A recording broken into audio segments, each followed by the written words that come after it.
at Barato River. Hindi ko pa alam kung ano mga gagawin namin ngayon. Ito yung mga boots nila para sa fishing namin. Ito yung mga parentahan. And ayun yung mga jacket. At si Aga, bida-bida na una na talaga siya. Tapos na. Bibihis na po tayo ng pampatong. Para mag-aapolan ng apoy yun. Is that a river? Amino-san? It's like an ice skate.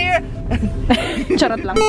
But is it safe to walk there? Of course, because more than 30 centimeters thick of ice, so it's really hard as rock. Have you tried fishing there? Here? No. So it's your first time too? Long time ago, when I was your age, yes. Oh. I did it. Oh, that was like 2 years ago. Yes. Yeah! Ahaya gozaimasu! Yes! So, we're here! Sa narinig nyo kanina, etong buong part na to ay river. At nakikita nyo may bridge doon. So, yan yung daanan ng mga sasakyan. Pero ngayon, makakapaglakad tayo sa tubig na to kasi 30 cm yung kapal ng ice. So, safe siya. Pero, syempre, mag-fishing tayo. Basta may isda sa ilalim. Let's go! Akalain mo pinapunta tayo dito para magtrabaho? Tama ba ginagawa mo? Tanong mo muna. No. Oh! I'll answer it for you. No. Aga, stop. Dito kami maupo. What is this? Wakasay. Wakasay. Guys, first time ko mag-fishing. Never ko pa na-try. Talaga? Oo. Tapos sobrang nipis. So parang sinulit ko sa Pilipinas na ginagamit lang pang tela. Is there a shark? So guys, nakahuli na daw ako ng isda nung wala akong ginagawa. Ah! Oh my gosh! I love you! Double, wakasagi double. Yay! OMG! Uy! Uy! Minuli ako! Nahuli ko! Nahuli ko na yung puso mo.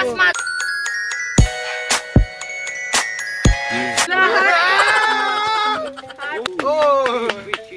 Ay, nakahuli nga siya ulit! Ulong galing ni Joy! Nakaiba ata ang uod ni! I caught another fish! Why does the fish like her? He doesn't like us. Tanong natin kay Tulba. Tanong natin kay Ed Kaluwag. Ed, bakit yung nandito na Bakit ayaw? Ba't di ka na makahuli ng isda? Lagyan niyo siya ng kimchi. Ayan na!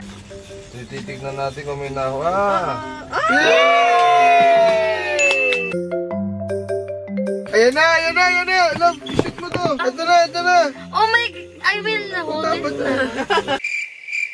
Yay! Wala naman. Wala! Nalungkot naman ang buhay ko. Nakakuha siya kanina. Kaso nawala. Alam mo yun? very good at doing. Thank you! Thank you! Many minutes later. May fish na rin ako! Finally, nakakuha na siya. I got 2, pero ito nalaglag yung isa. Galing ni Jem. Mangingisda talaga ako dati. Yeah, I got another one. Grabe, nakahuli na naman po siya. Sikor. Uy, ang laki! So, kasalukuyan hong niluluto yung mga isdang nahuli namin. We're ready to eat our merienda. Grabe, sobrang white naman. Wala na akong makita kundi puti. Ang nagawa mo. Oh, tempura is ready. Arigatou gozaimasu. Thank you. It's very good. One more.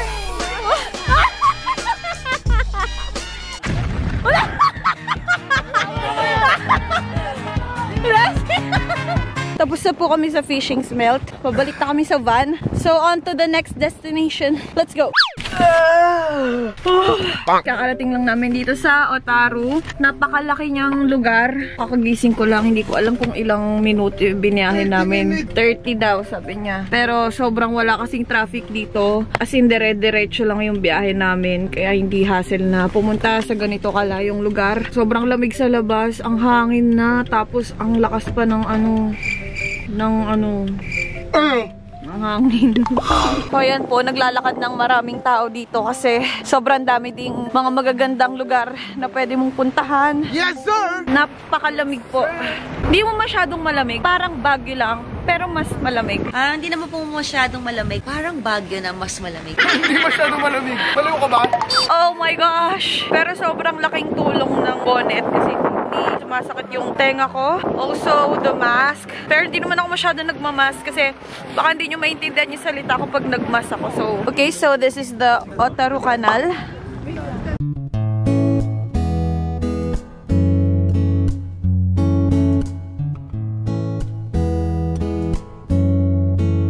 ko na kaya. Sobrang lamig. Feeling ko, ito yung isa sa lugar kung saan nag-date sila Empoy dito at nagbangka-bangka.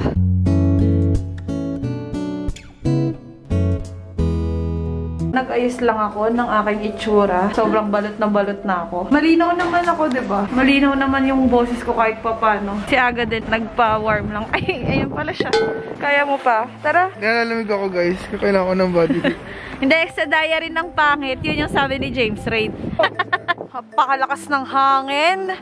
Talagang hindi nakikisama man lang. Kahit man lang paglalakad namin, huwag muna bumuhos yung hangin.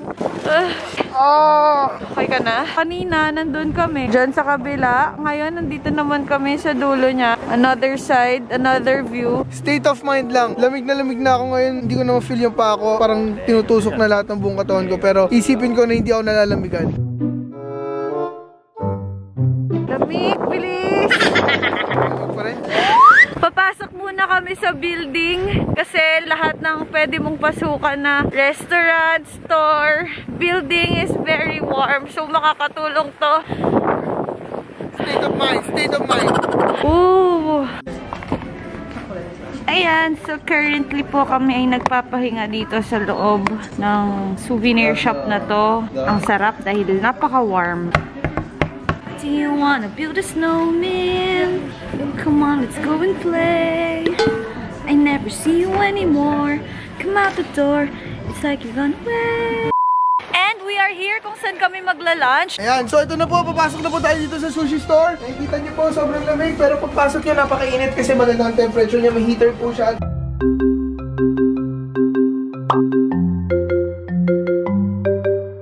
Ate V, marunong ka ba gumawa ng sushi? Hindi, ang alam ko lang kumain. Same. Hi, gozaimasu. Ito na yung ingredients for our sushi. Super clean nila dito. Pati yung lalagyanan namin, yung tripod namin, sinanitize.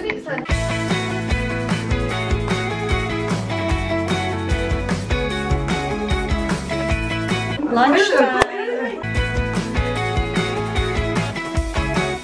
So, kakatas lang namin mag-lunch at nakalabas na kami ulit ng restaurant. Yung jacket sa akin pinasuot. Yung dala ko kinuha niya. Otaru is famous for their glassware because it's the fishing, used to be the fishing town, and also they produce a lot of the glass buoys.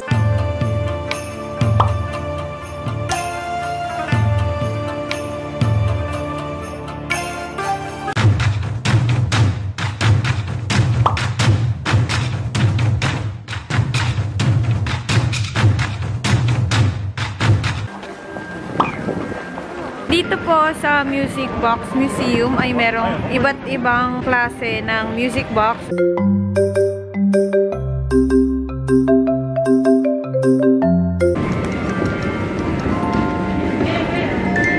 Napakarami niya, as in. Oh, ayan pa, lahat ng nandyan ay music box. Hala, ito yung kinain nila Aga kanina. Egg ng salmon. Itong pinakita ko sa inyo, music box, pag pinaikot mo siya at tumunog siya, gagalaw yan. Tapos yun na yung makikita mo dito sa parang silipan niya. Stig! Umalis na po kami sa Music Box Museum and ngayon nagkahiwalay-hiwalay na muna kami kasi we have 1 hour to shop. Meron ako pang gustong bilihin. White chocolate, yun yung binili namin sa Chocolate Factory. Gusto ko lang dagdagan kasi sobrang sarap niya. Itsura siya ng toasted bread. Tapos may white chocolate na flat sa gitna. Sobrang sarap niya.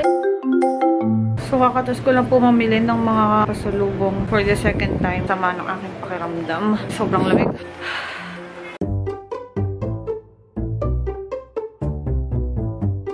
Labang lamig dito. Hindi ko kaya. Hindi ko kayang wala ka. Ikaw pa rin pala. Dito na po kami sa restaurant. This is the Sapporo Beer Garden. Uy, ganda. Ganda lang. Para kung magnanakaw na maganda. So the temperature must be lower. Yes. You know that another city, second largest city in Hokkaido, Asahikawa, in the middle of Hokkaido island. Today, this morning, minus 31. Holy shomai! What? Paano maging lokal?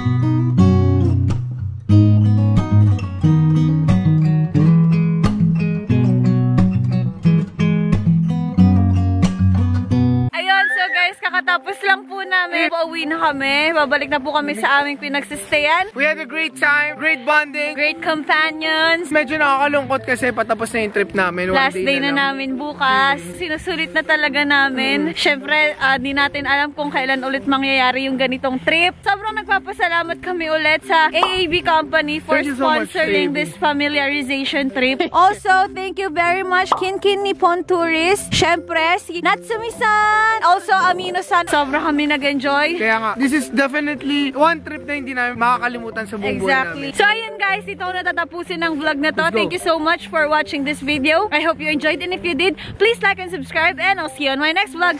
Bye! Bye! See you on our next vlog. Bye! Where you